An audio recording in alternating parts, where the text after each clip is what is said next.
Tensions escalate in Gaza. Diplomatic efforts are simultaneously underway. Israeli Prime Minister Benjamin Netanyahu has approved intensified precision strikes in Gaza, while dispatching a high-level delegation to Qatar to resume indirect negotiations with Hamas on hostages and a potential ceasefire. Welcome to Black Bloc Hong Kongers, your go-to channel for in-depth discussions on international politics and global crises. Stay tuned as we uncover the truths behind the headlines. Like, share, and subscribe to join our community of critical thinkers.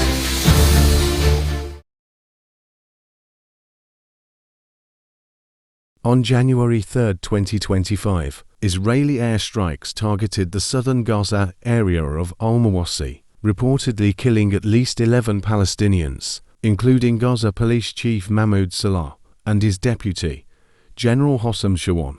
Hamas Interior Ministry condemned the killings, calling them an assault on the rule of law in Gaza. Salah, a father of four, was regarded as a prominent figure maintaining order in the territory. The Israel Defense Forces (IDF), however, claimed responsibility for the strikes, labeling Shawan a terrorist involved in coordinating intelligence assessments with Hamas military wing.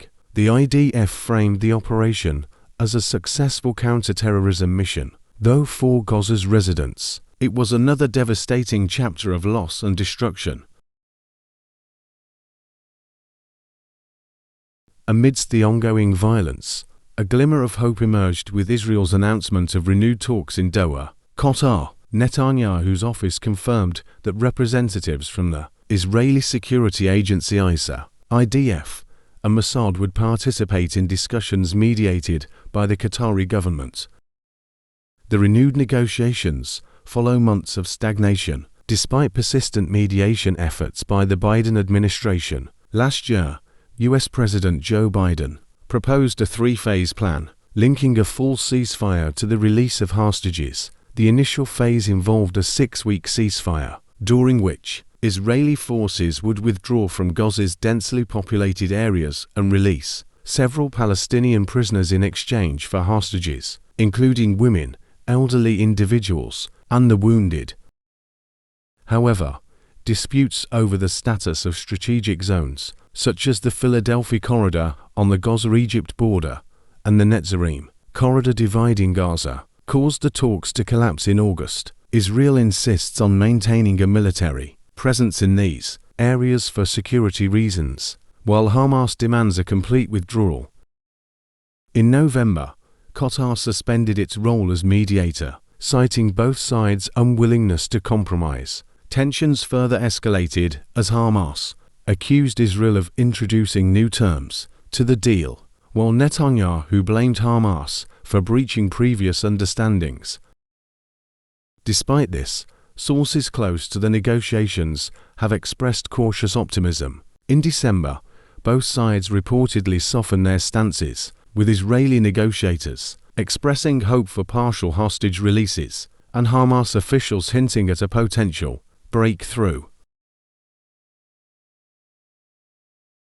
Outside the negotiating rooms, the voices of hostage families grow louder. The Hostage and Missing Families Forum, representing relatives of the 100 hostages believed to be held in Hamas underground tunnels, issued an urgent plea on social media.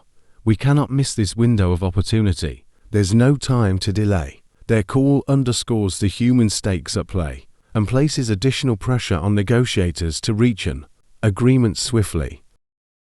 The outcome of these talks remains uncertain. Netanyahu faces mounting pressure from hardliners within Israel, while Hamas risks backlash from its base if it appears to compromise.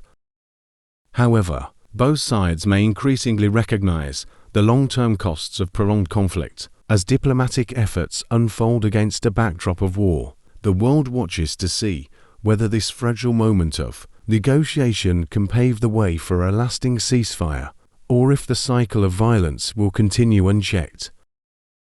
Thank you for watching Black Bloc Hong Kongers Global Insight Network. Like, share, and subscribe for in-depth analyses on international politics and critical issues. Explore these videos next and join the conversation for a more insightful world.